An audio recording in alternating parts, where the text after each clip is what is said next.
Hey, real. Have you ever been afraid? Have I ever been afraid? No. Have you ever been afraid of a ukulele? I don't think so. Ah! Hi. Oh. What happened? The wall. Oh my god! And you were concerned about me getting scared by the ukulele. And I got scared. Oh my But you goodness. never know what life is gonna throw at you. My name's Amy. And I'm Tech Real, and welcome to Side-ology. The only podcast where every intro has nothing to do with the subject matter even once. No, I love it. I think my favorite actually thing. that's a lie. We definitely tried to connect it for a while, and then we were just like, you know what if not? They didn't connect completely. Some of them are just me rambling off. I don't even know what the starts were. I haven't listened to them. I mean, last episode started with like a 10-minute Grinch story. No, I love that story. I love that story. Goodness. I will cherish that story always. It's a good story. Let's start it with this again. No, let's not. So what's No. It is the part 2.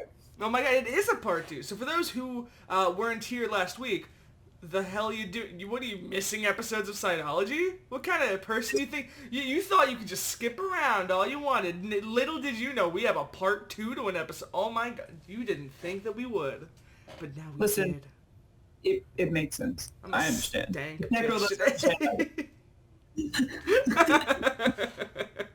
No. They're shading it, like the absolute attitude, and there's someone in their shadow just going, "No, you're shush, you're fine.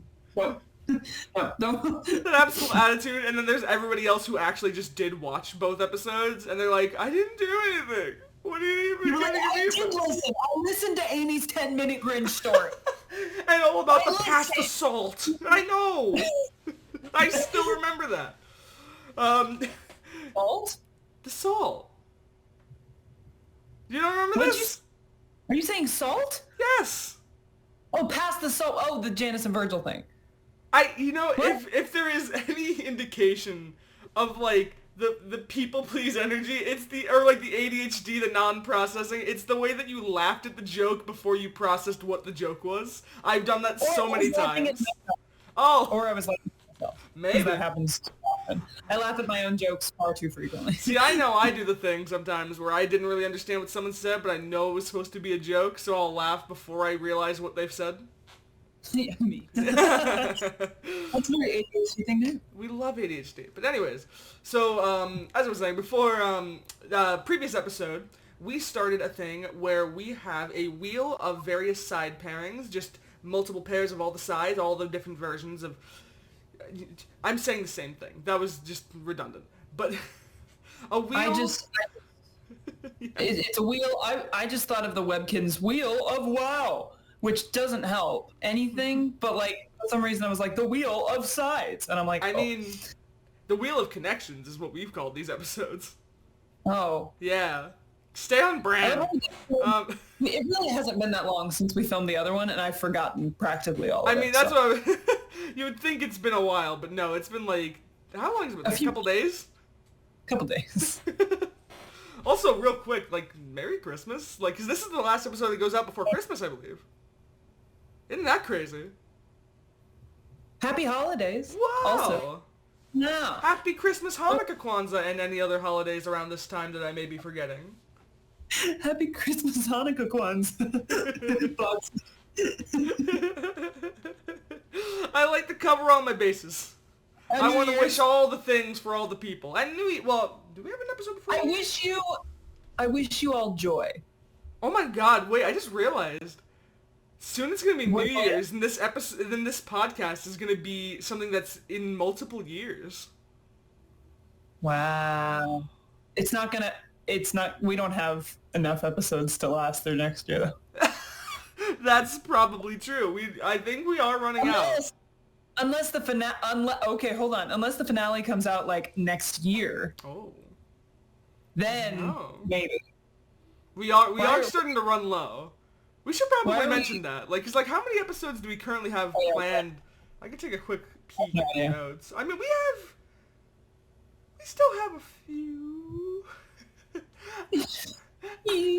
I don't want it to be over. I don't. A handful, and then we've got like episodes planned for after the finale. Yeah, we have some things that we can't talk about yet. So, I mean, there still are episodes, and like we've mentioned in the past, as new episodes of Center Sides come out, I'm sure we're going to find more episodes to be able to make later on. So, like, even if we run out of episodes, like, once we do run out of episodes, it doesn't mean that the podcast is, like, over. It's just going to go on a break for a while, for an indeterminable amount of time. Yep. Which is unfortunate. Sad day. I know. I'm going to use all the time between the end of all the episodes and, like, the next episode from whenever Sanderside starts up again to, like, craft some sort of trailer to get people engaged. For a podcast that at that point is going to be very sporadically uploaded. But here we are.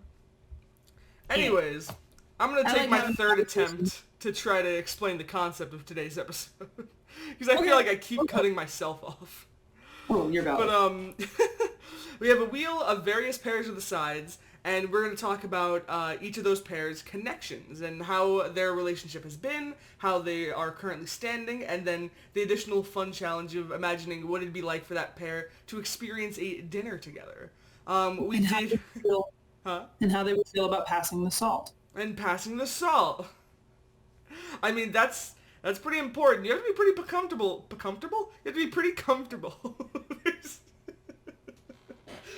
You have to be pretty comfortable to pass the basalt. Yeah, sometimes I forget that certain words don't start with the letter P. There's a bee. There's a what? There's a bee. I don't understand what you're saying.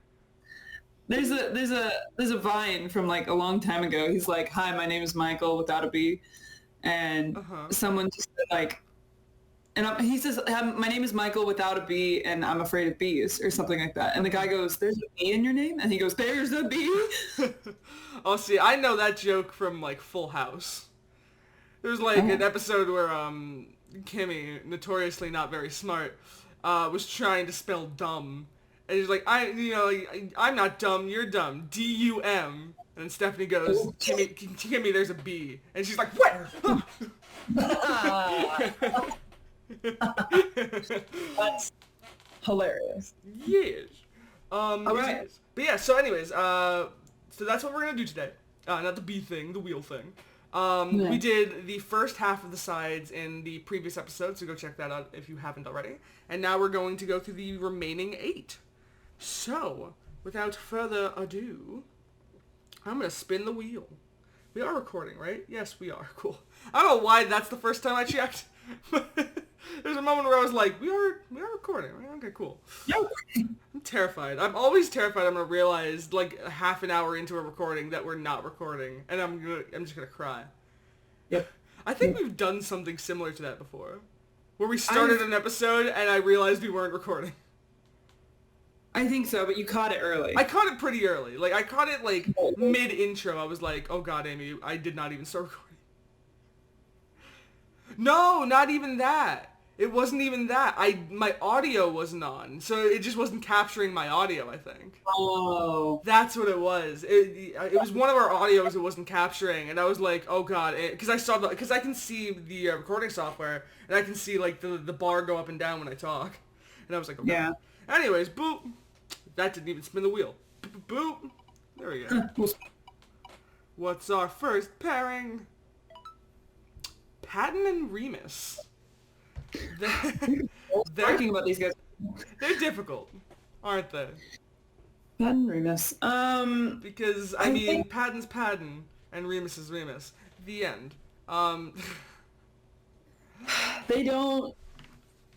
I don't know. I know for sure, like, at the beginning, Patton was very afraid of Remus, and now he's kind of like, I think he's kind of on the fence. He knows it's fine, but he still has reactions. Yeah, he knows that Remus doesn't have, like, a real pull or, like, a real effect, but obviously everything that Remus is, like, what Patton is against.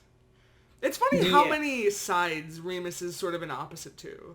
Because he's obviously an opposite to Roman, because, the brother thing, like, like light and dark creativity.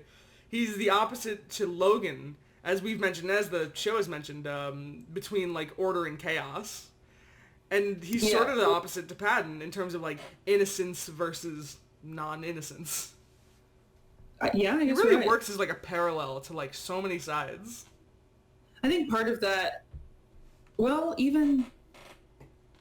I was about to say, I feel like part of that is the fact that Remus we haven't really seen how his mind works. Yeah. And like how, like what his motivations are really. Mm-hmm. But like, I wouldn't say that because like the Logan chaos, like the order and chaos is still very opposite even without that.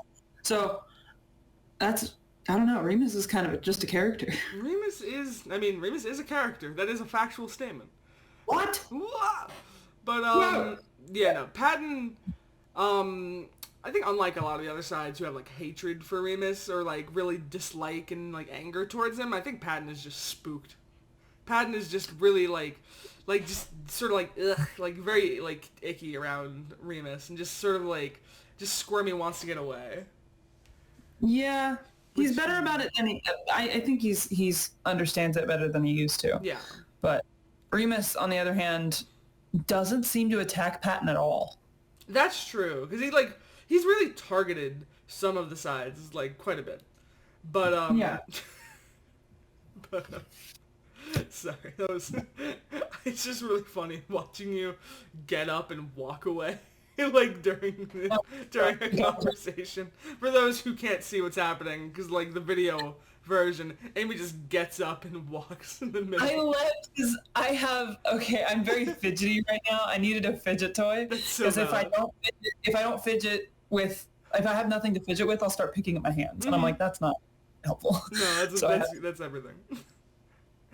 It's just really funny, like, we're in the middle of a conversation, you just get up and walk away, I'm like, As you can see, I'm not very passionate about Patton or Remus, so I just kind of went by. You know what? That sounds about right. I mean, there really is only so much to say, because, again, like, Patton avoids Remus. Patton tries not to be around Remus too much. He's the type that I don't think he would choose to be in a room with him, or, like, if he was left in a room and, like, Remus was the only one left there as well, Patton would probably do his best to, like, get out. Not as much out of, like, he's, like, desperate for his life to get out, but, like, he's just, like, gonna slink away, like, I don't really want to, no. Yeah. Right. But, yeah. Just sort of like, I don't want to, we clearly don't have anything to talk about. I'm just gonna, but, yeah, so, like, Remus isn't really targeting him, and Patton isn't really, like, against him in the same way as others and in, like, an antagonistic way. So I think they just sort of not avoid each other. Like, I don't think Remus avoids him. But they just sort of, like, they're both there, and they both know that the other disapproves of the other, and they're just sort of like, okay, that's how it is, and that's fine. Okay. Point of contingency, I think is the word, maybe? Maybe. What if Remus doesn't attack Patton because there's something deeper that causes him not to? Like, of course he does attack, quote-unquote, Patton a little bit, but, like, if his goal was to, like, get under Virgil's skin last time, and Patton was just kind of there, so he was also getting to Patton. And then the last time he was getting to Logan, and he doesn't normally get to Patton at all, is there some reason that Remus isn't necessarily attacking Patton? That we haven't found? You know what it could be? And it plays into what we've already said. It could be because Patton's not going to give him the same reaction that the others give that he wants.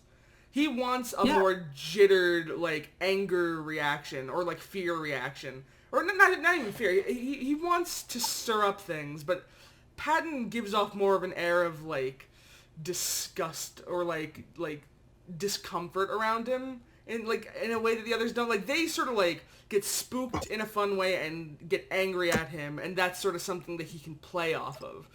But he can't really play off of Patton's genuine, like, ick that he feels when he, like, deals with Remus. Like, maybe he sees, like, the way Patton reacts to him, and sort of like he feels like not feels bad in a sense of like regret, but like feels bad in the sense of like, oh, like you just don't like me now, like you're scared of me and like weirded out by me, like you like it's like a different reaction. It's just not what you want. Patton internalizes it, whereas the others try to fix it. Yeah, I mean that's fair. Like, yeah, I'm trying to like process it.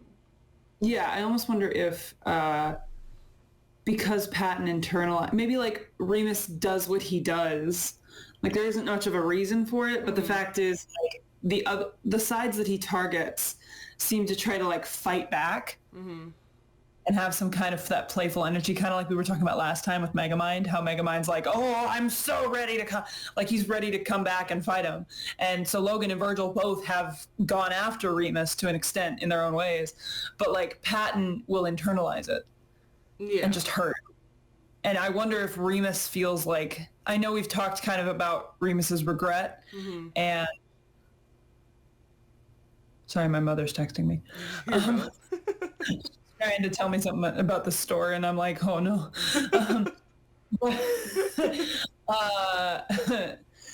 But like, I wonder if that's partially triggering to Remus to see Patton just break. Yeah. To just sort of like, I can't find the phrasing that I want. I can think of sort of an example, but it's a very problematic example because I don't want to insinuate any shipping, especially between these two. But yeah. I'm trying to, because my brain keeps trying to go to like Shrek, and like the way, yeah, I know this is like the way Shrek.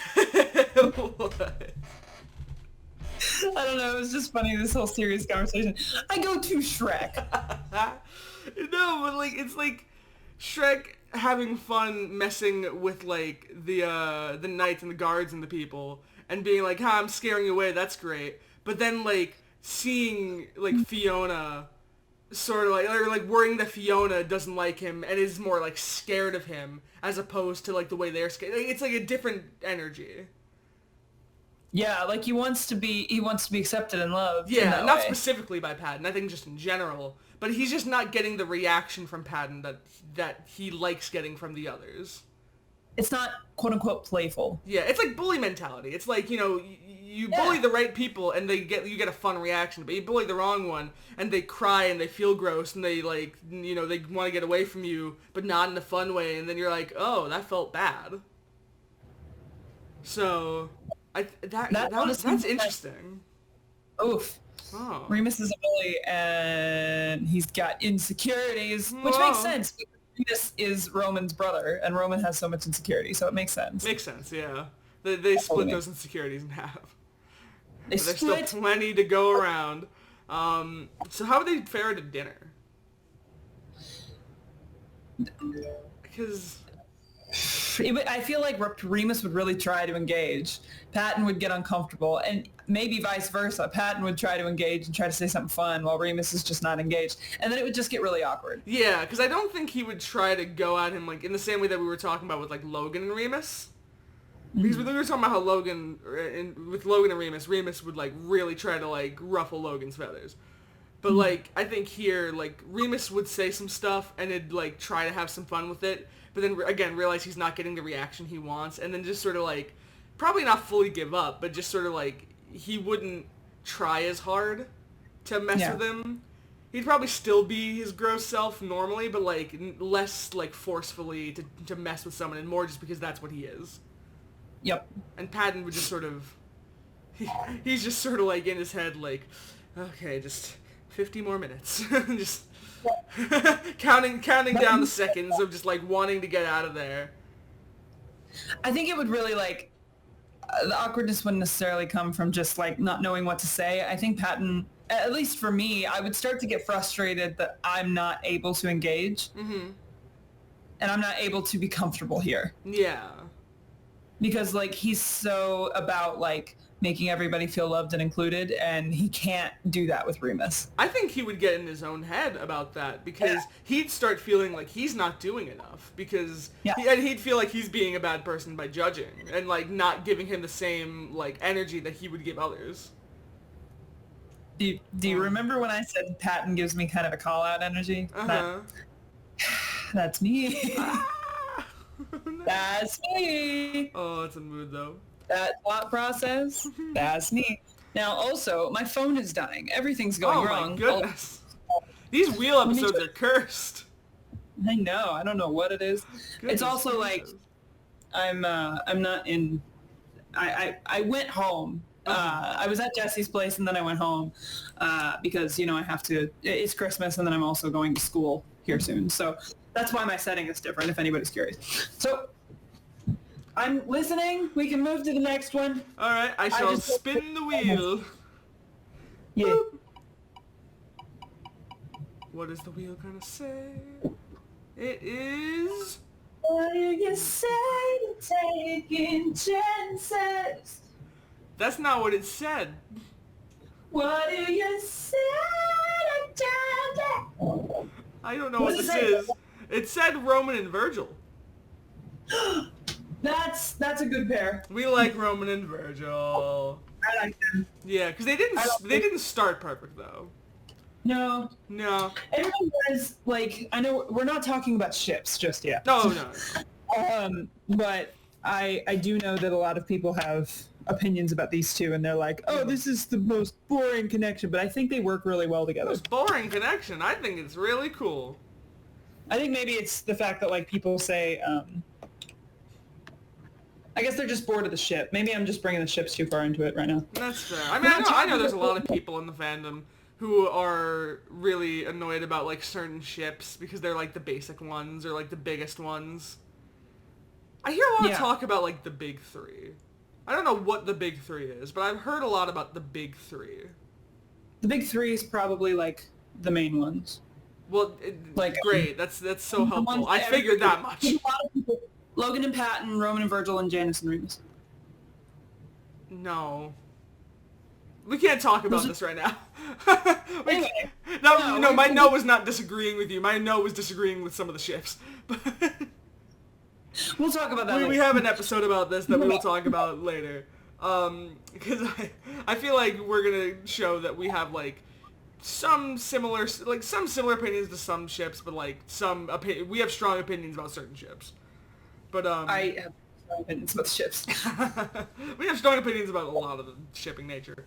But anyways, Roman and Virgil started pretty icy. They were very much... How do you explain? I mean, one of them, is very, like, bright and, passionate about things and, like, wants to get out there and do stuff. And, the other is very dark and dour and just not very hopeful about things. So, right at base, they just do not mesh well from the start. Yeah, I see that, we're talking, Roman wasn't... He was kind of off-put by Virgil quite a bit, and once, like, he realized that Virgil wasn't so bad of a guy, he started to just have some playful banter, but, like, in the beginning of the season, like, the first season, he's kind of just, you are the villain. Yeah, you're the villain, I'm gonna give you a million nicknames. And then they talked about Disney that one time, and he was like, oh. He's gonna put you down with my words. Put you down with my words. I love that Disney episode, by the way. The Dark Side of Disney. That's just like a good episode for those two, because it's like it's seeing them really debate and disagree, but then being like, oh, maybe Virgil doesn't have terrible intentions. Maybe this is just how he sees things sometimes. Because he never said Roman was wrong.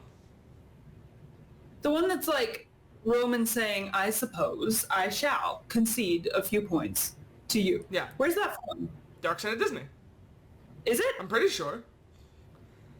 Because it was after Virgil, like I just quoted, Virgil says something to the effect of, like... Because what was he saying? That, like, Roman was like, see, like, there are some good themes or something like that. Or like, he was trying to say, like, oh yeah, so maybe there are dark themes, but there are good ones too. And Virgil's like, yeah, never said there weren't.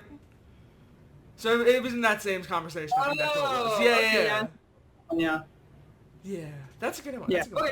But anyways, yeah. So it was all nicknames and bad vibes, and then what was it like? Accepting anxiety probably was a big turning point for them. Huge. Yeah. Because what was that? That was Roman giving some props to Virgil for the first time, like giving some actual props to him for what he does and the positive effect that it does have. And then from there, they were just sort of like on the uptick, and they've just sort of been, they've been kind of buddies ever since, like increasingly so. Yeah, I have written down that creativity calms anxiety. Which makes sense, because like maladaptive daydreaming is such a coping mechanism that's very creativity based. We've talked about that a bunch. And that's something that's very often used for things like anxiety. And also just escapism into media. Yeah. So while like Virgil was having trouble with Pat, and he probably like set his sights on Roman a little more, just knowing that Roman was that comfort. Not necessarily a guide, but he was at least a comfort. Yeah. And there's also something to be said that like, like creativity calms anxiety, and also anxiety and like negative feelings like that can inspire creativity. Yeah. So that like they're sort of like they sort of both work. I don't know if I want to say specifically like hand in hand, but like they work well for each other. It's very like there's a symbiotic nature. Yeah. And especially now they're bonding over their hatred for Janice. Yes. Which this poor snaky boy. They both have a very skewed vision of what's best and good for Thomas. I mean, I think it's good. I think they're trying. But just completely disregarding Janice and completely disregarding Remus are not the ways to go about being good. So it's an interesting divide that's happening right now, but like those two are really connecting in a way that I don't think anyone else can with them at this point. Yeah, no, honestly, like especially now, I don't know I feel like we said something last time that there was a certain bond. I think we said like Patton and Janice is like one of the stronger bonds. I'd honestly say the same thing about Roman and Virgil, honestly. Yeah. They're like that's also a very like one of the more clean cut now like stronger bonds that doesn't really have too many undertones of like issues.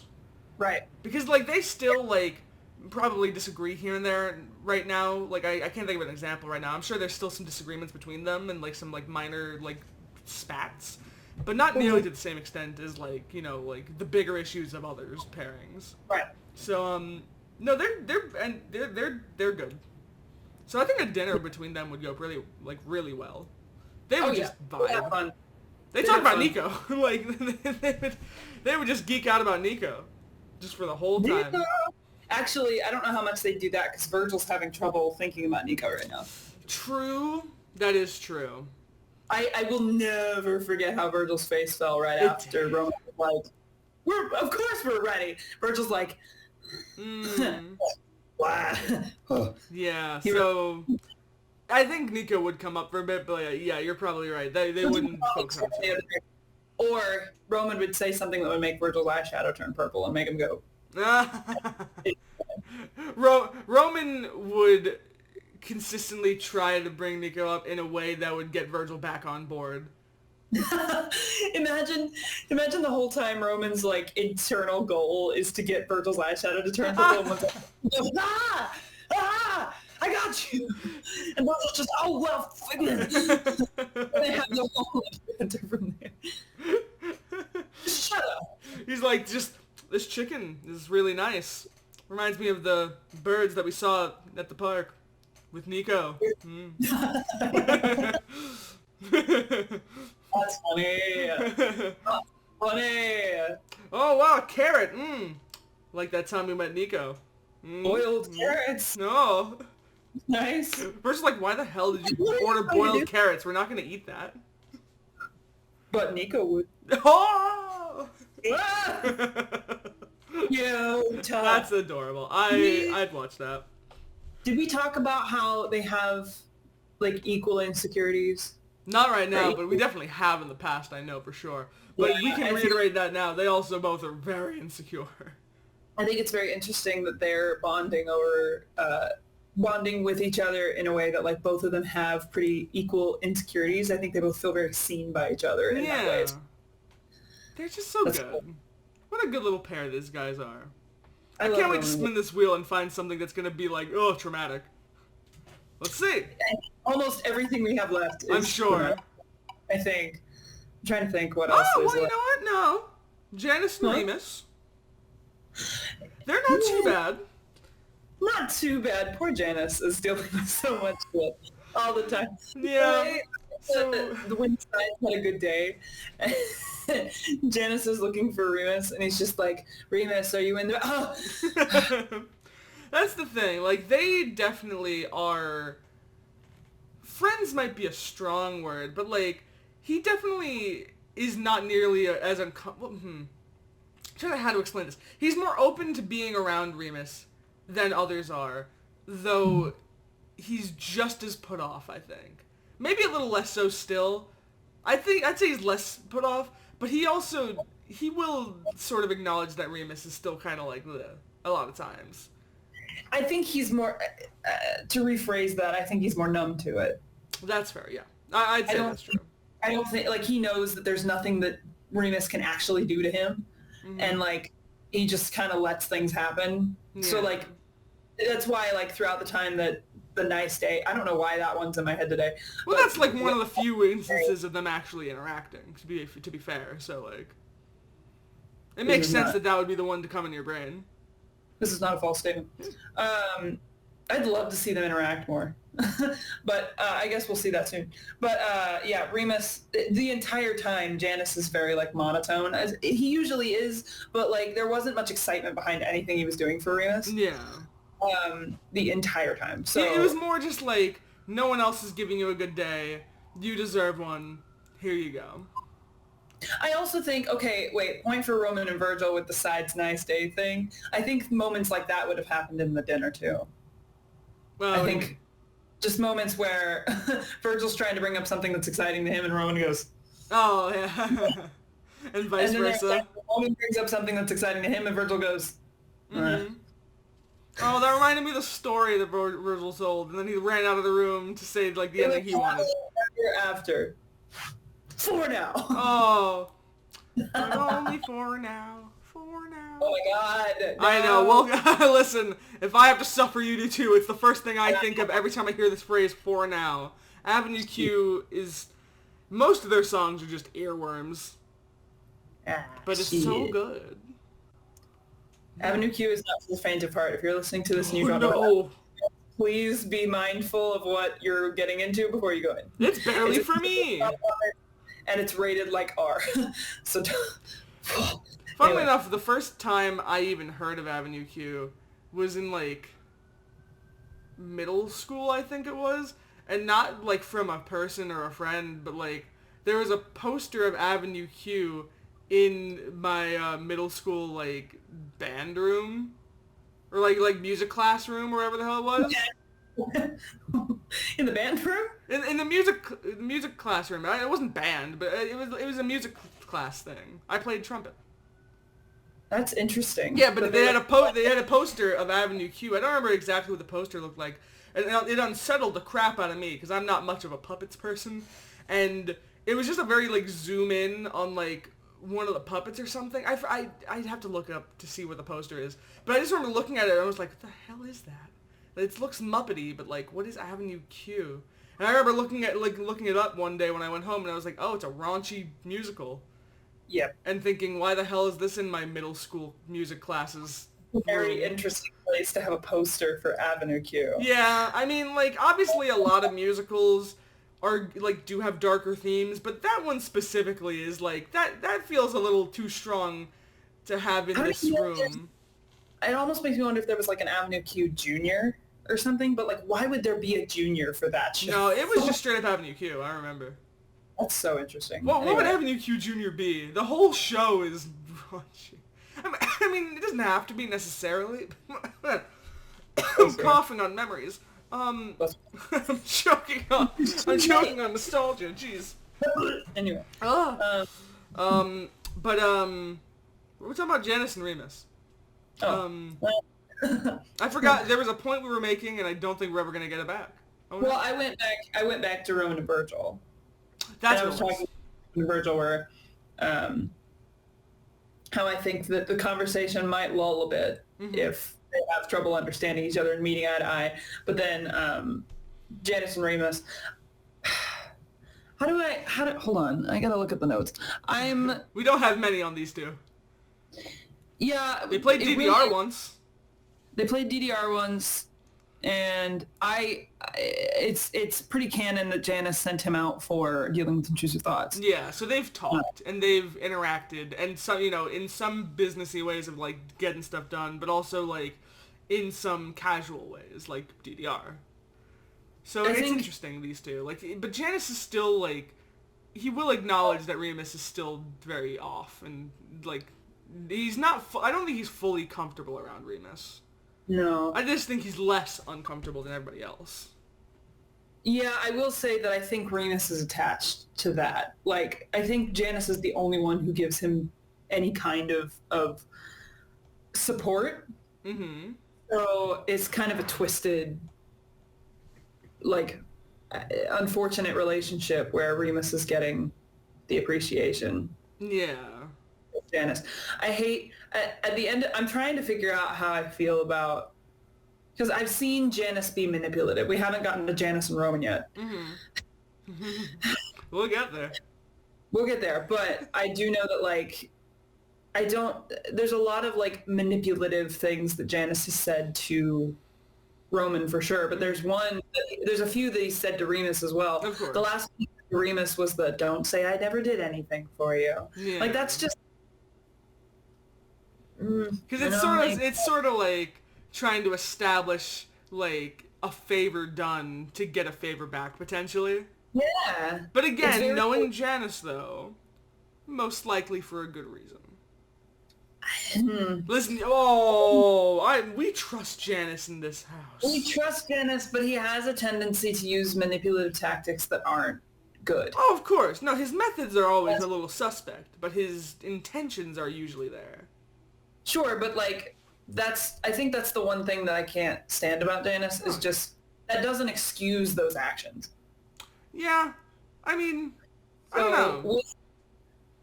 I want to have a long debate with like Chidi and Aganye from the Good Place about like the morality behind Janice's actions. Sure, because that would be I think it's important to recognize that like it's not. There's no two ways about it. The fact that Janice is looking for a favor after Remus is like,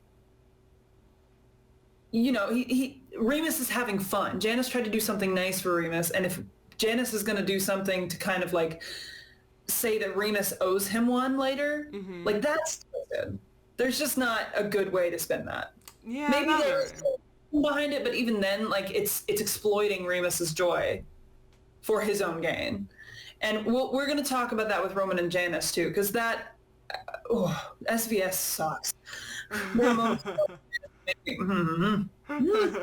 SVS is amazing, but I see that bit of it sucks. SVS is amazing. The thing is, Janice has good intent, and he's trying his best, and he's doing good things, but the methods he's using are not good. Yeah. That's the one thing I really cannot very well defend about Janice. I can try to go as far as say, like, the ends may justify the means, but even then, it's still not doing great things. Which, like, I've heard, just with Janice in general, I've heard a handful of people in talking to, like, people on my live streams from a while ago, people saying they can't watch Janice because he reminds them of manipulative people from their past or something. And, like, it's just the methods he's using. Yeah, yeah. So, like, I think it's interesting that Janice is such a good is a good figure, but also, like, is just using terrible tactics. Yeah, it really, like, again, it calls into the question, like, how good are you if you're doing bad things to get good goals? And even, like, good altruistic goals, because it's not even, like, just for him. Like, he's doing things for other people. It's sort of like Robin Hood-esque. Yes. Because it's stealing from the rich to give to the needy. It's doing a bad thing for a good goal for others. It's not even selfish. It's him doing something to help others, but to do that, you have to do something kind of gross. It's like, Deadpool even. It's sort of like anti-hero type of vibe. Yeah. He kind of is the anti-hero. I'd say so. Hero. So dinner between Janice and Remus. Go fine. Janice would be like mildly uncomfortable, but he's hung out with Remus before. I'm just envisioning Janice like sipping on his wine with like maybe some bread or something, and then Remus just attacking like a full ass pig or something. Like, and he's just going all in, and Janice is just sitting there with his wine, like. Go back to Shrek. It was just like Shrek 2, where like what was it? Shrek's eating the food, and like just like the king and queen are just like. Okay. Yes, that's what the dinner would be. How many different ways can we connect these pairings to Shrek in this episode? I'm okay with this. Oh my goodness. All right. I don't even think they talk about much. I don't know what Janice would have to say. I don't know. I think Janice would miss intelligent conversation. Yeah. He would be bored more than anything. Bored and slightly uncomfortable. Janice would be bored and slightly uncomfortable, and Remus would just be attacking the table or something. I think Remus would be fine. Because Remus would be like, I'm not affecting him, but also he's not grossed out by me enough to want to leave, so... Yeah. Man. Also, I already spun the wheel. Oh! I like spun the wheel thinking we were done, and you continue. I was like, oh, it's spinning. Oh. That's fine. No, it's okay. Patton and Virgil. Oh. I know. Oh. This is a sad one. Oh. My boys. Well, it started great. I have a lot of defense for Virgil. I have a lot of defense for Virgil. He's a bitch. But he's got good reason to be a bitch. That's the thing. I do love Patton. I do very much love Patton. But I can't really defend him much in some of the things that have happened that have caused this. But, like, at the start, Virgil and Patton were bros. Like, Patton accepted Virgil pretty early on. He was his dark, strange son. Well, yeah. I always forget if that's the line or not. I always say dark, strange son. Is that correct? I love my dark, strange son. Yay, it is. Okay, sweet. It made me feel really good. Actually, someone, oh man, I should call them out. Laura, I don't know what their name is, but they made me a bracelet. Oh. I don't know if I'm showing the YouTube for those on podcast. Ooh, that looks cool. It literally says Dark Strange Son on it, is why. Yeah. That's everything. But yeah, they made me a bracelet. Laura UHL. Ooh. That's awesome. That's a really cool bracelet.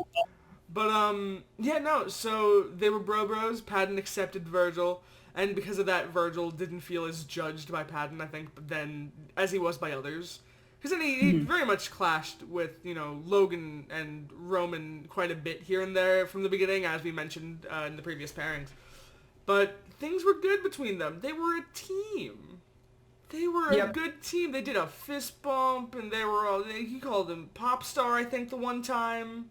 Mm-hmm. They were all good.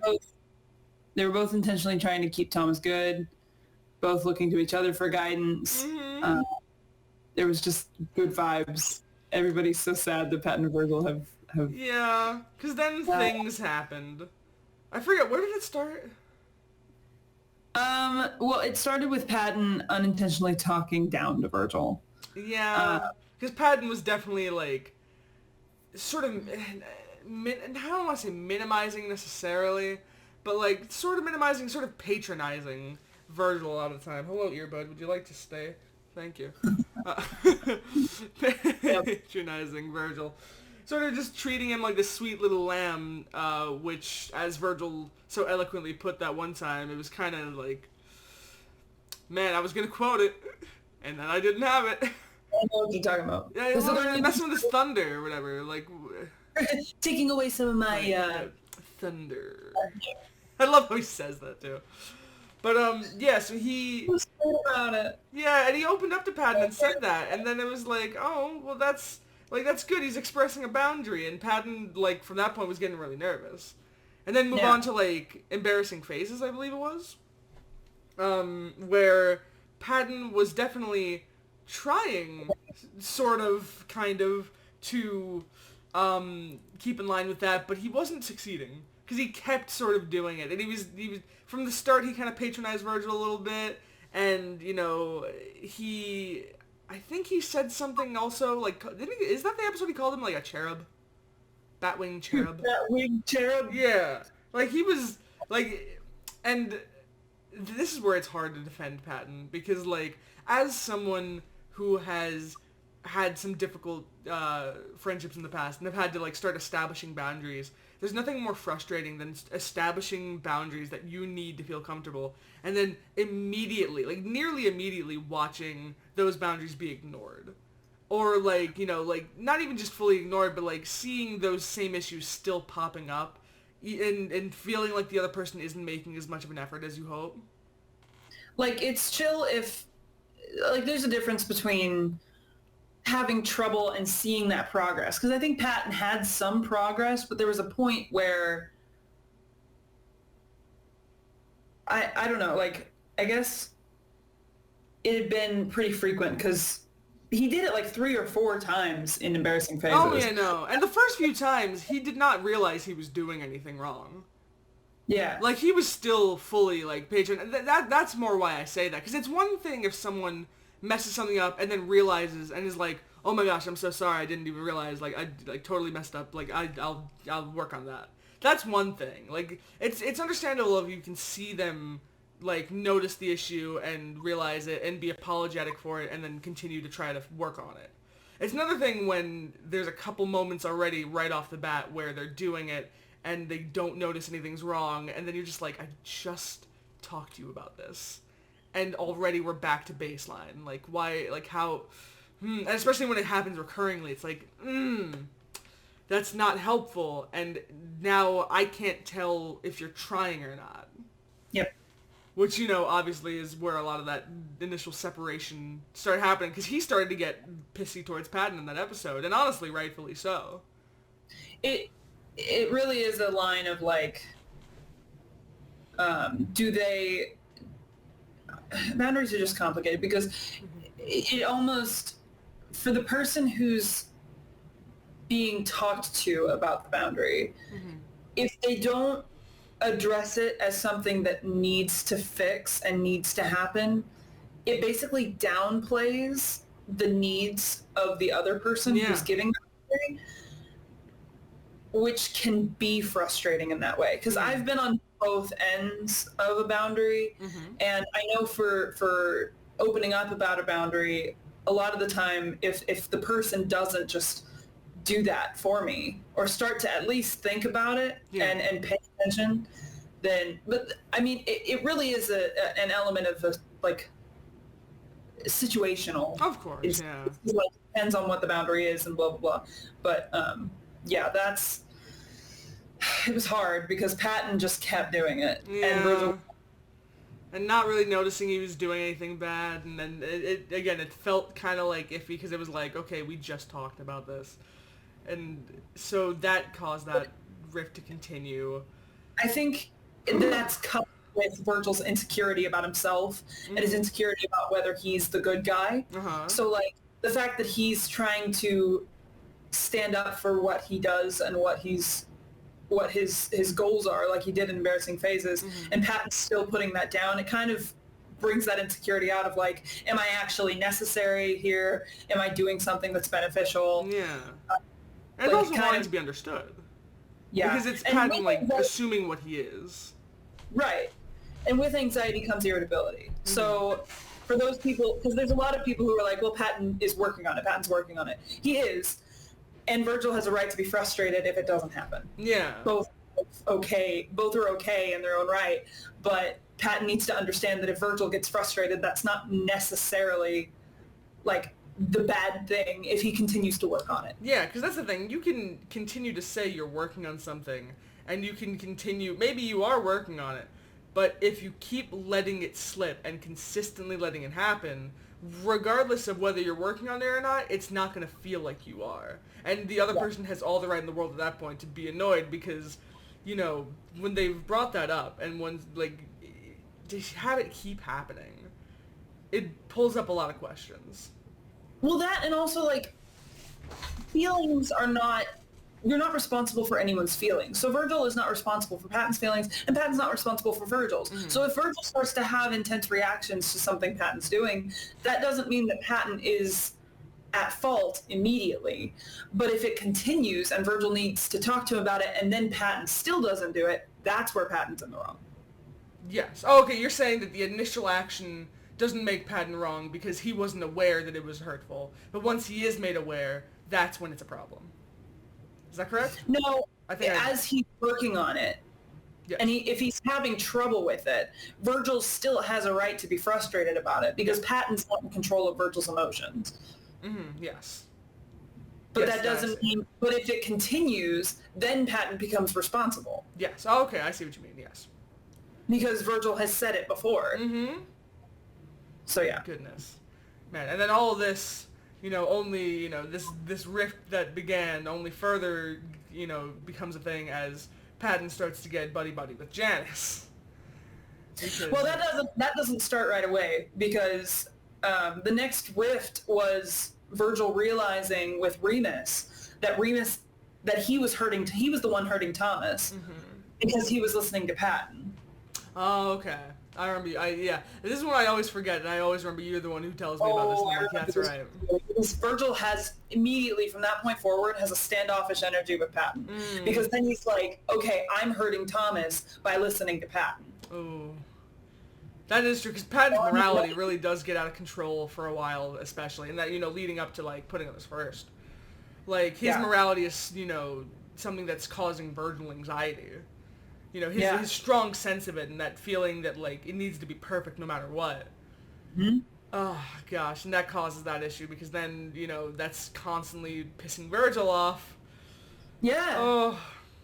He's trying, he lost trust in Patton that day. Yeah.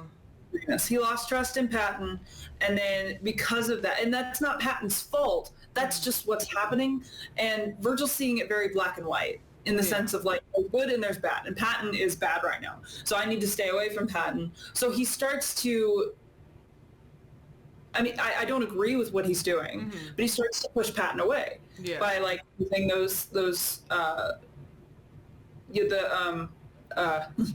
insults and stuff. Oh yeah, because the boundary bit I defend Virgil. This is the part where I'm like, okay, Virgil, maybe you're taking things a little far. Maybe there's a conversation here needed.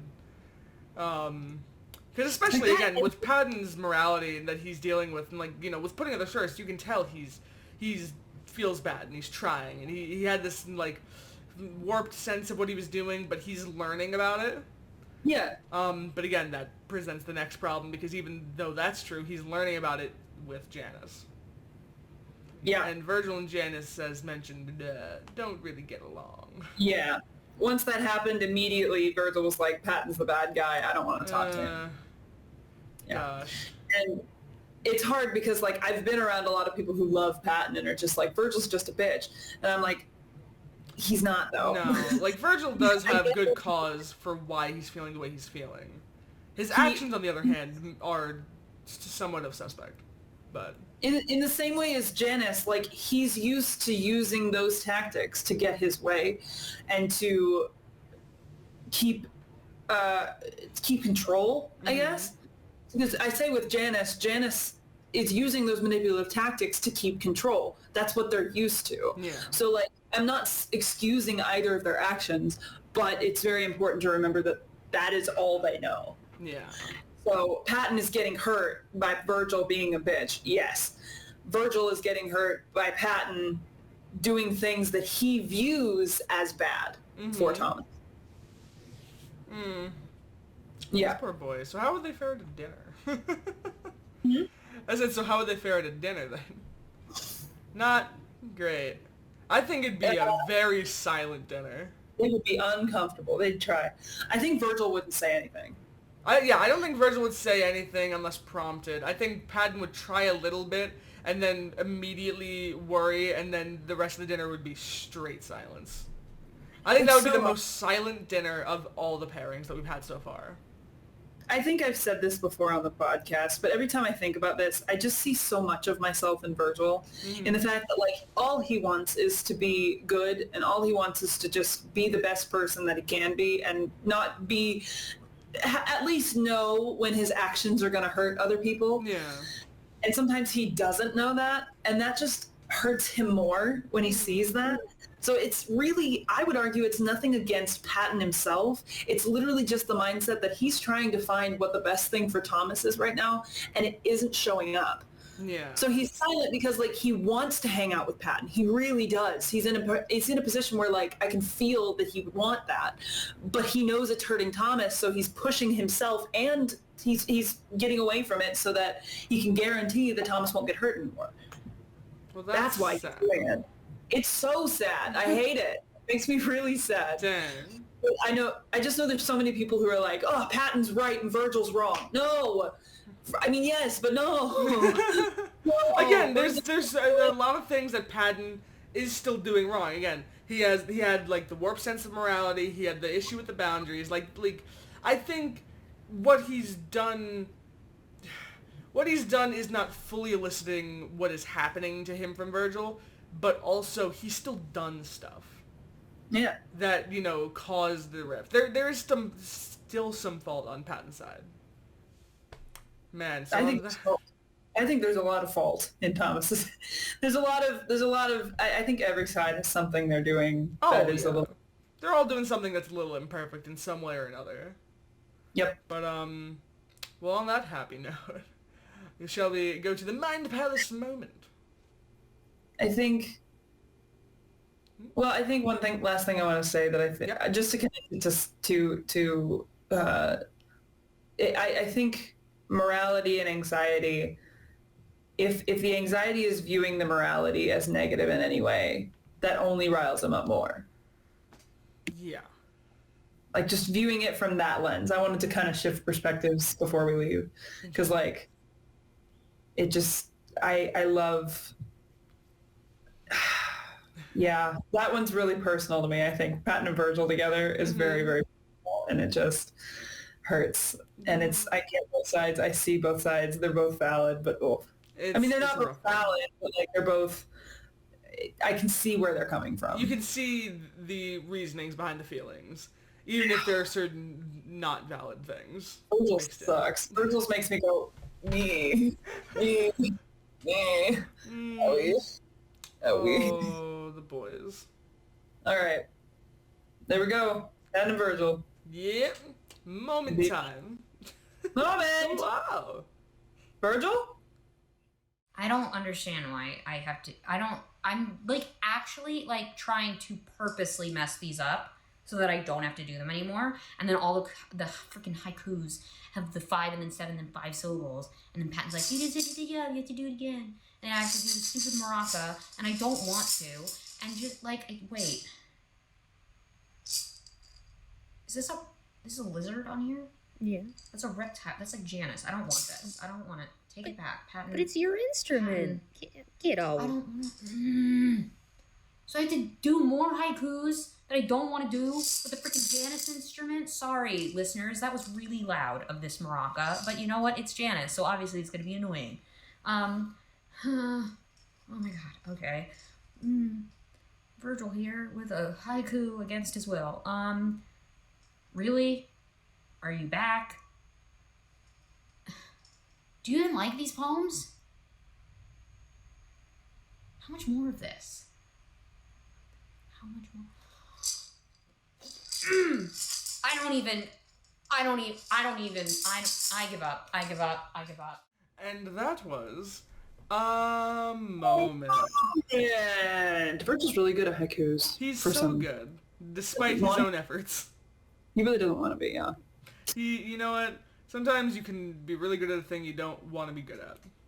Yeah. Like, I can't say that. I was going to say something so depressing.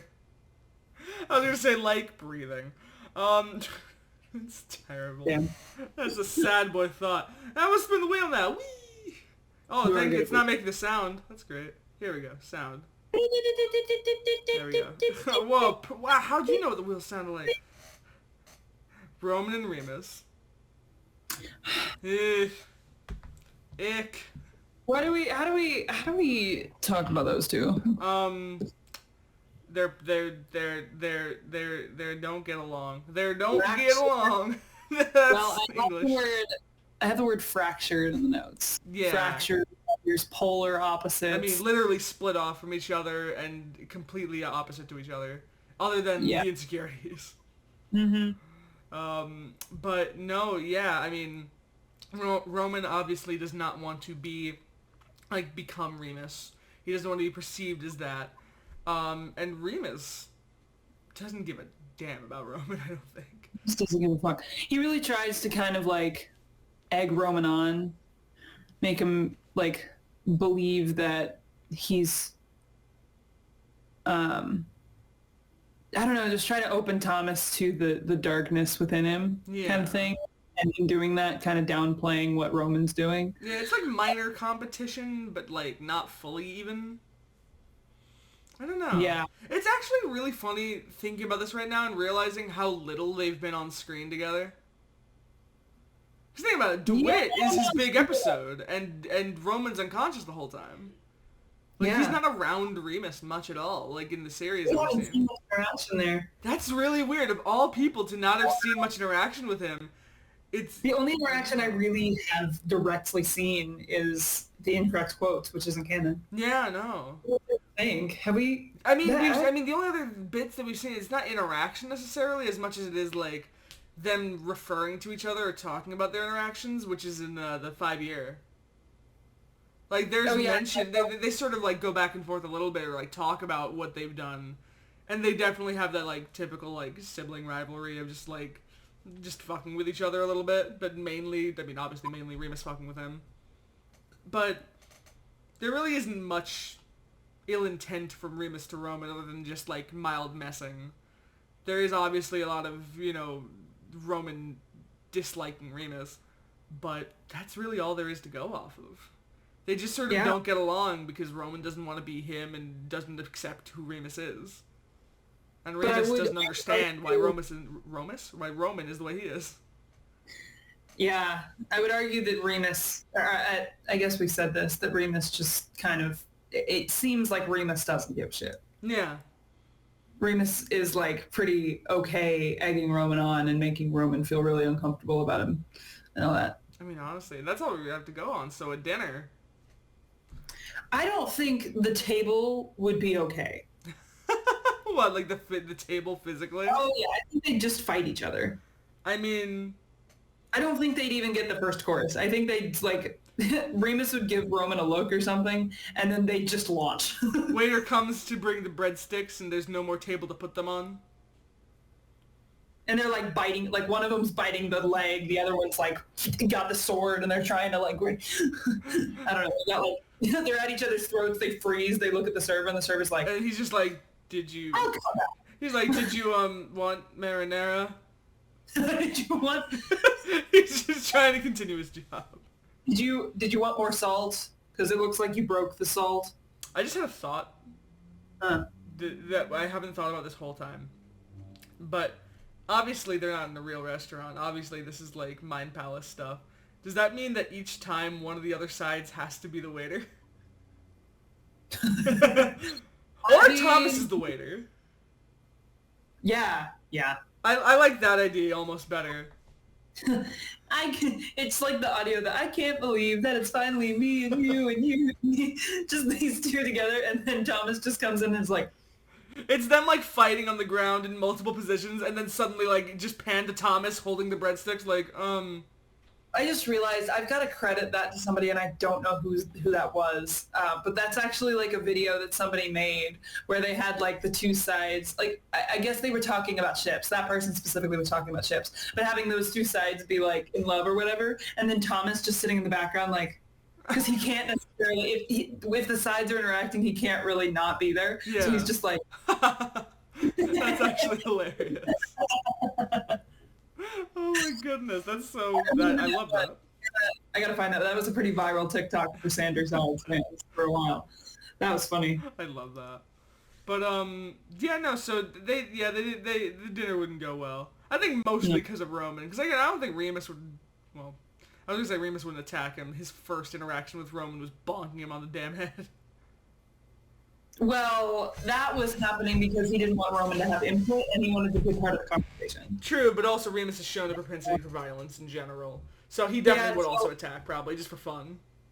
I think something would happen where Remus would do something that would make Roman mad. And then Roman would attack first, and Remus would be like, oh, we're playing violence, okay. Just, like, start throwing. Okay. Or... my favorite. I guess, or, what would the other way around be? I don't think there is another way. I don't think he could get under Remus's skin. But that's the thing, I think Remus would just do something that would hurt Roman in some way. I mean, other than just, like... throwing a Death Star at him for no reason. And then he'd be like, what the heck was that? It's like, I'm just passing the time until the bread sticks. There is no rhyme or reason to what I do, I just do. And then they just fight and go off. I like this. That's one of those other dinners I would really like to see. It's also so funny thinking about Thomas being the waiter now. I wish we would have thought about that, like, whole last episode, because there's so many interactions we could have talked about. Virgil and Janice would be really funny, because he'd just sit there and be like... I'm thinking back to the Virgil and Janice pass the salt thing, and Thomas is sitting over there like, should I just do it? And they're like, sit down! They're both pissed at him for trying to intervene. Daddy and Daddy are having a little discussion. Just focus on Daddy and everything will be A-okay. Oh, see, wait, so back to who would be the waiter. That'd be interesting if instead of Thomas, it'd be whichever side gets along with both of them best. Because that would be the perfect mediator. There's not really a good one for that for Roman and Remus. That's a bad way to start that one. But, like, I don't know if you could find a side that would match, be okay with every pairing. Because, like...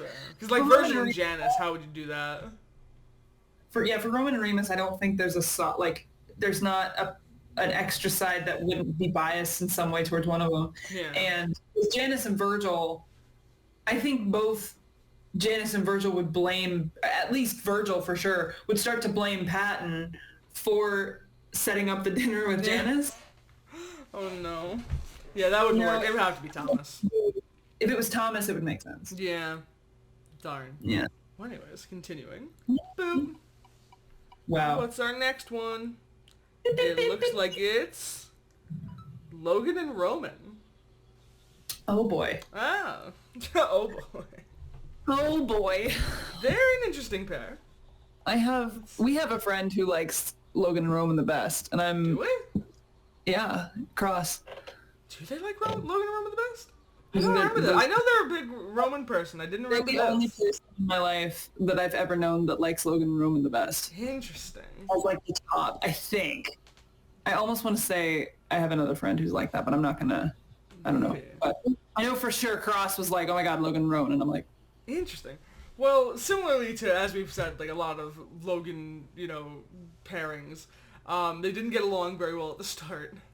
Yeah, creativity / fantasy and facts do not meld well. So there's a lot of like misunderstanding between the two. Like Roman is not going to understand the facts as well, and Logan is not going to understand the professional make believe as well. It's just not a good like back and forth understanding that can happen between these two very often at their core. Yeah, they undervalue each other a lot. Oh yeah, because they always think the other one is doing something either stupid or wrong. Yeah. And they feel like their side is more important. I mean, literally that's what they've said, but like, I don't think that is ever going to be fully resolved. No. But I think they are, as time has gone on, they've started to pay attention to that. Like, I think learning new things about ourselves kind of mellowed that war between them a little bit. Mm-hmm. That was kind of the point of the episode. Like, it's interesting. They definitely nowadays have a bit more respect for each other. They're able to more easily understand each other's sides. They still do have that like back and forth. Like it requires a lot of patience, and they both don't have much of that. They don't have patience. No, they're both like really like get to the point, like get to the ending, and that's where they both struggle, and that's where a lot of those like arguments come out. But once they eventually can find some patience, they usually can get on the same page for the most part. Their egos are very high, and they just are sure that they're right. Yeah. They're both sure that they're the smartest one, more or less. Yeah. And, I mean, I hate to say it, one of them is a bit more correct. But... Well, here's the deal. I almost wonder... I don't know how true this is, but I think because logic is based in logic and creativity is based on fantasy, and that there's not much core to Roman, I think his insecurity probably like throws him forward a little bit in how much he wants to fight with Logan because he wants to be seen as valid by Logan. I see that. He wants that, like, seen as valid. There's a word I'm looking for. He wants that, reassurance? No? Maybe. Yeah. Validation, probably just... He gets it from Patton already, but like Logan is... I think he admires Logan a lot, and he wants Logan's validation. He wants to feel like an equal. He doesn't want to feel like, you know, he doesn't want Logan's, like, ego to make him feel lesser. So he's trying to prove himself. And the whole learning new things, why do we get out of bed in the morning debate is just them trying to one-up each other. Yeah. I don't think they even learned anything by the end of the episode. That sounds about right for those two. So, they're pretty chill. They're pretty chill for the most part. They still definitely disagree a lot, but they're not like really, they're not really at each other's throats either. Not like they used to be. The fact that they registered and apologized and learning new things about ourselves, I think gives them a kind of partnership going into the finale. I think Virgil is the same way with Logan, like is kind of, he has trouble getting along with him, but is still kind of that understanding there. So I think Roman and Virgil are probably going to run to Logan when things get hard. Sounds about right, honestly. But yeah, so Logan and Roman are alright. What about during a dinner? I think it'd go okay. I can't imagine too much of an issue. I can't imagine too much of an issue, except for the fact that they wouldn't eat anything because they're talking too much. They hate each other too hard. Thomas would be like, I brought this imaginary food for you, and you're just not... Why am I even here as the waiter? Roman, you like spaghetti. Eat the damn spaghetti. Gee, Logan, there's crofters right there. How is that not how is the jar not halfway down your esophagus already? And Logan's like, I'm trying to make a point. Listen, I can't make a point if my mouth is full. So the crofters, unfortunately, will have to wait. and he'd look down and whisper, I'm sorry. And Roman would be like, what was that? And they'd have a 5-hour debate on that alone. They'd be like, you're a man of fact, and you're whispering sorry to an inanimate object as if it's alive? Well, you're anthropomorphizing jam now? What's the ramifications of that because you also eat it? Oh. So we can have a conversation about this. That would be interesting. Because then Logan would be like... Now, I think that would throw Logan for a loop. He'd be like, I think he has an answer for it. I just can't... I'd have to stop and think about what that answer is. He'd be like, I'm just anthropomorphizing the jar. And he'd be like, well... So you're like vampirically eating the blood of the jar person? That's not any better. I'm trying to think of this through like Logan's perspective with how I've played the sides before. I'd probably say like he would go into something about how anthropomorphizing is a very normal thing to do. Especially with like objects. A lot of people like name their favorite objects, like instruments, vehicles. He'd just be trying to express that this is something that's very important to him. So like he's going to anthropomorphize it because it's something that he cares about. And then Roman would try to make it a story and be like, well, you're eating his blood or whatever. And Logan's like, that's preposterous. I was trying to think of a name that Logan would choose for his crofters. And for some reason Stanley? First one that came to my mind was Nancy, and I don't know why. Nancy. I don't know. I literally have like a rotation of like 3 names that like I'll just say sporadically when someone says name someone. Yeah. And Steve and Stanley are 2 of them. So we're my initial thought is always like Bartholomew. I call a lot of things Bartholomew. Yes, Bartholomew, that's right. That's in my rotation. Mordecai. Todd the Jam. Mordecai. I like Mordecai. Mordecai's a good name in general. Yeah. Man. Or does the Crofters bear have a name? No? Maybe? Probably. I don't see why not. I'd have to look it up. He would name it after a bear breed, or like whatever the breed of bear, like the genus of bear that the Crofters bear is, just so it's like thematically relevant. He would have to find something that would work logistically. Like it wouldn't just be like Roman would give a random name, but he would have a name and then he'd go on an hour-long explanation as to why that name is fitting. I think it's just a black bear. So yeah, probably he'd have like some kind of, yeah. But that's the thing. I feel like conversation would naturally spark between them because they're so sure of their perspectives. Yeah, and there's a lot of debate that can happen, which can spark other topics. Yeah. So they'd have a good conversation. They just wouldn't eat. Yeah, I don't think they'd get through anything food-wise. Also, I like how we were talking about the food thing and like how he just has a Crofters. So like I just like the idea that Roman has like a full dinner plate of like spaghetti and like bread on the side and all this, and then Logan just has like Crofters jar on a plate.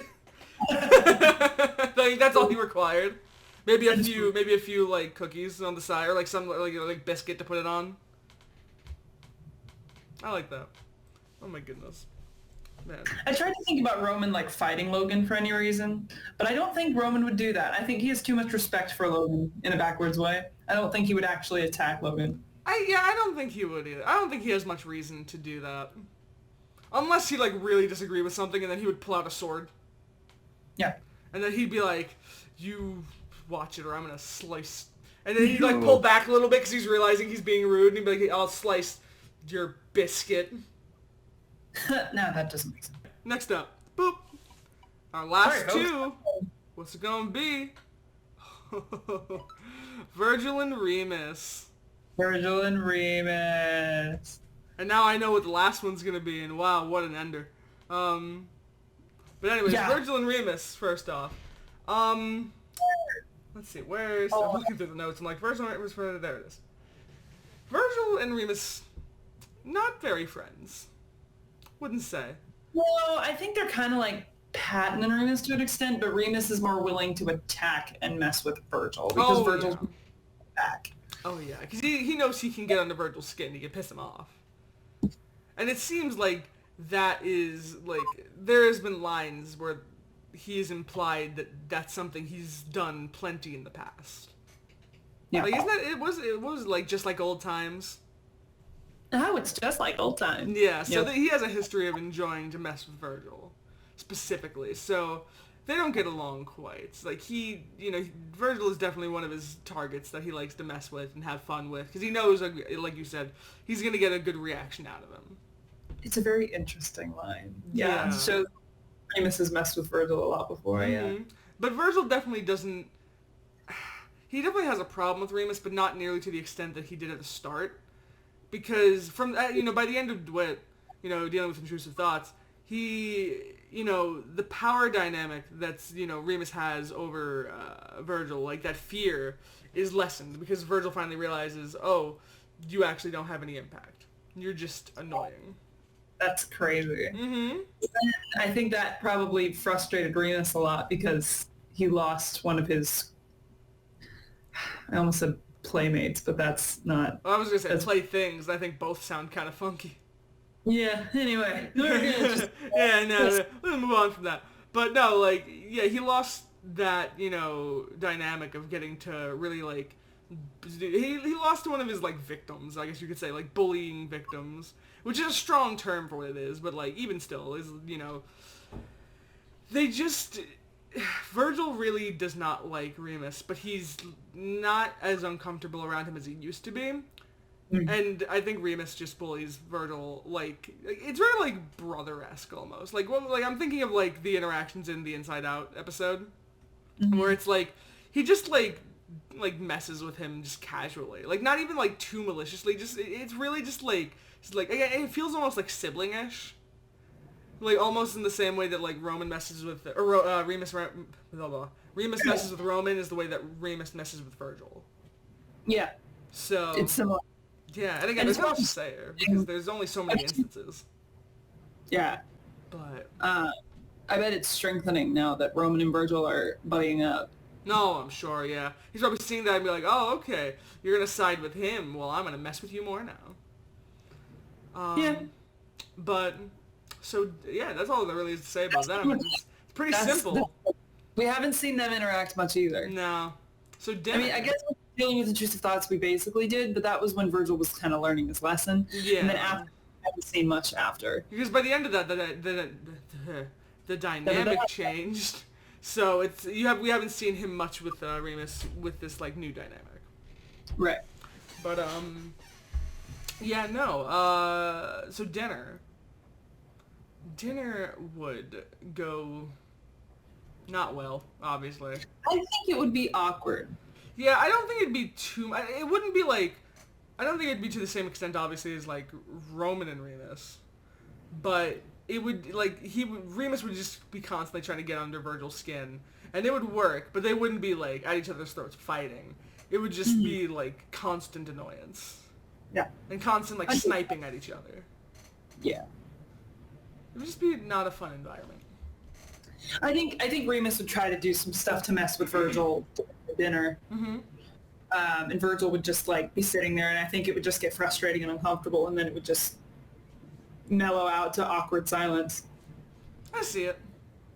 But I think Remus would, in a different, I think it'd basically be the interaction between Patton and Remus, but Remus would try to mellow the silence. I don't think Remus would do that with Patton. Yeah, Remus would push through it more because he knows he can usually get a reaction out of Virgil that he likes, as opposed to Patton where he doesn't want that reaction. Sorry, my voice is going away. Bless you. Excuse me? Bless you. Oh my god. Well, I'm gonna spin the wheel even though there's only one option on this wheel. Wow. It doesn't even make a sound. Let's end on one of the most uncomfortable relationships in the series, I think. Yep. Roman and Janice. This one hurts. We had a whole debate about these two once. Yeah, this one hurts. I don't like this one. So, let's see if we can find it in the notes again. I'm losing track of the notes. Jeez. So, things in the beginning were not terrible, but definitely Roman immediately views Janice as a villain. Well, I always say not terrible because Roman is sometimes a bit of a sack of bricks, and he just doesn't think much. Like, I'm thinking like the first interaction we see of them, where he's like, "You're a villain." Like he always says these things, like, but he also says some nice things sometimes, and then he'll be like, throws a sarcastic comment at Roman, which is like, "Oh, thank you."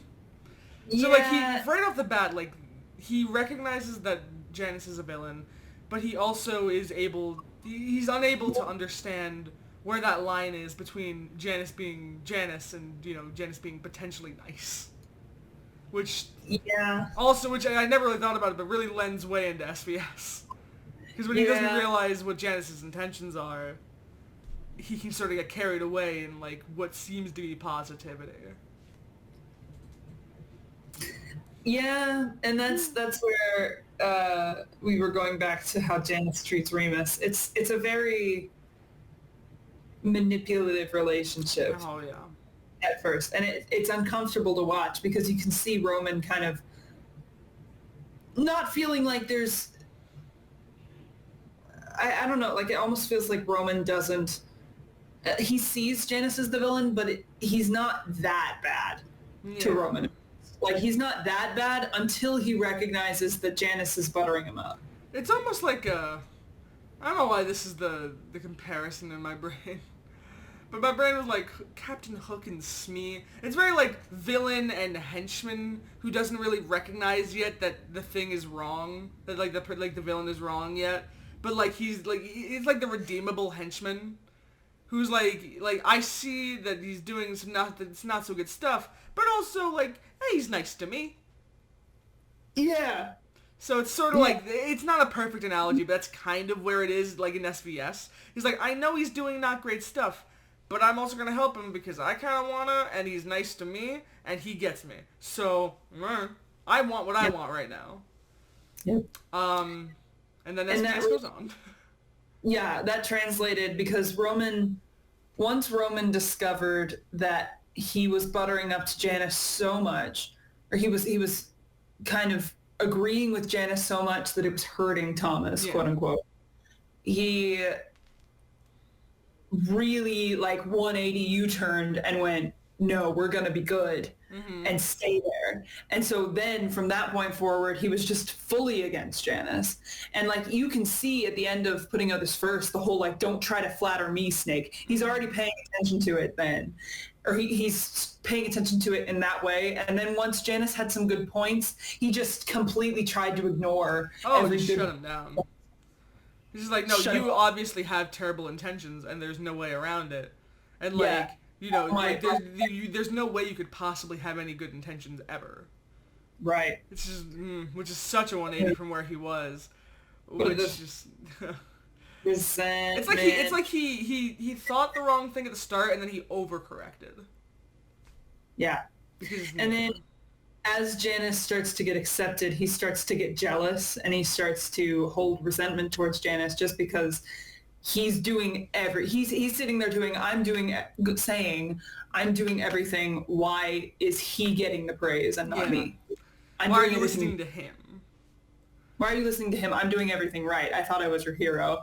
What the fuck? And then comes the big back and forth between those two of like laughing at his name and then Janice saying the Remus thing to him, and it's from that point it's just fully fractured.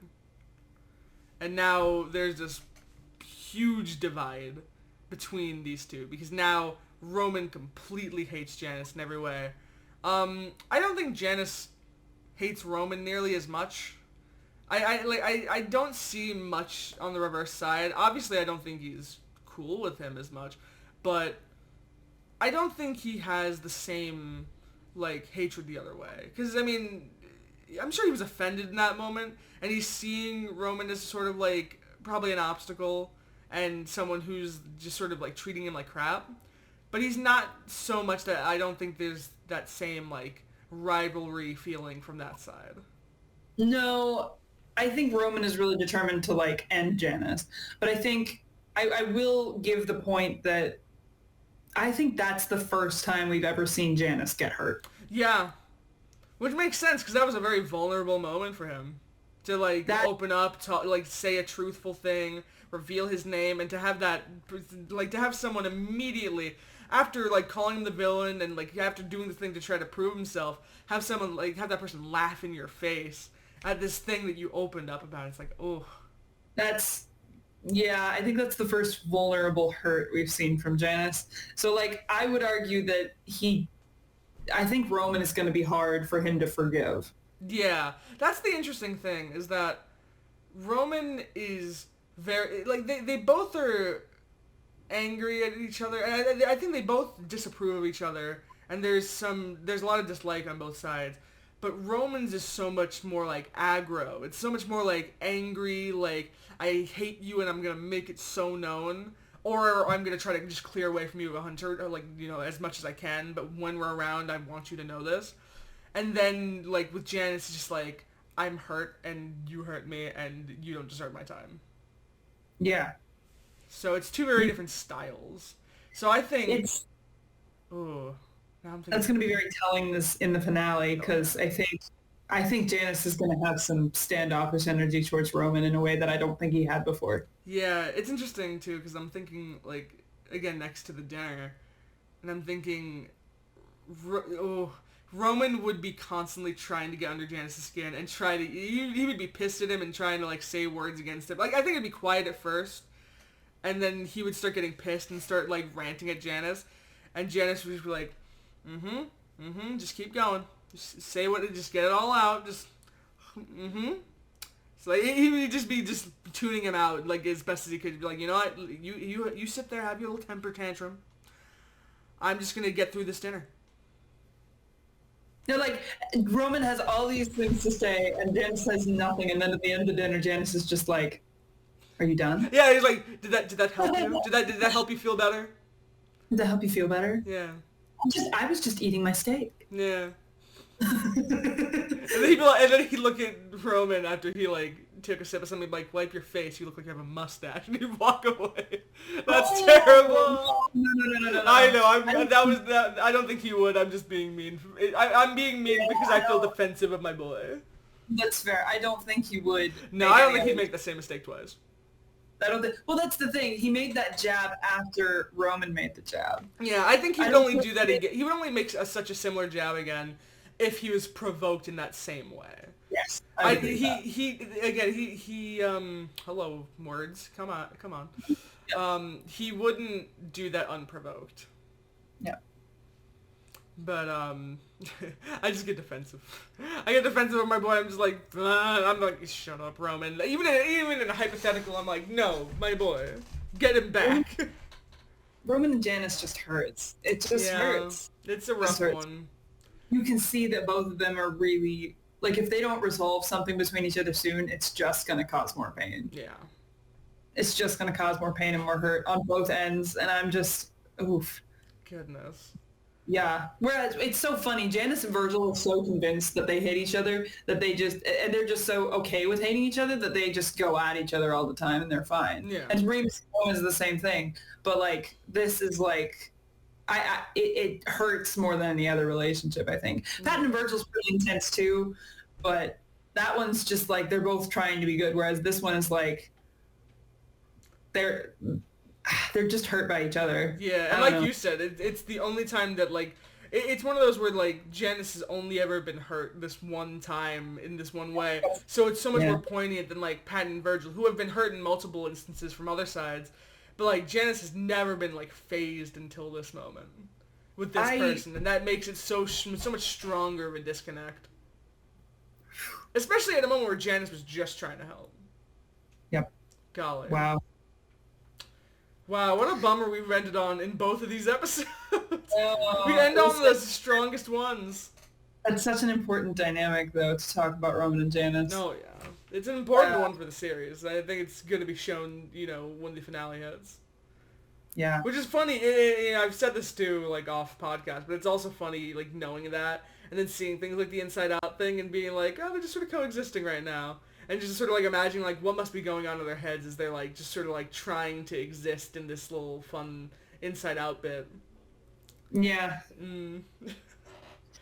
Just, like, imagine the discomfort they're actually feeling. Like, they're, like, most of the sides are feeling. Like, that group, there's so many, like, back and forth between, like, all the different, like, combinations that, like, now that we've talked about all this, imagine all the different various, like issues between all the sides as they're in a room together.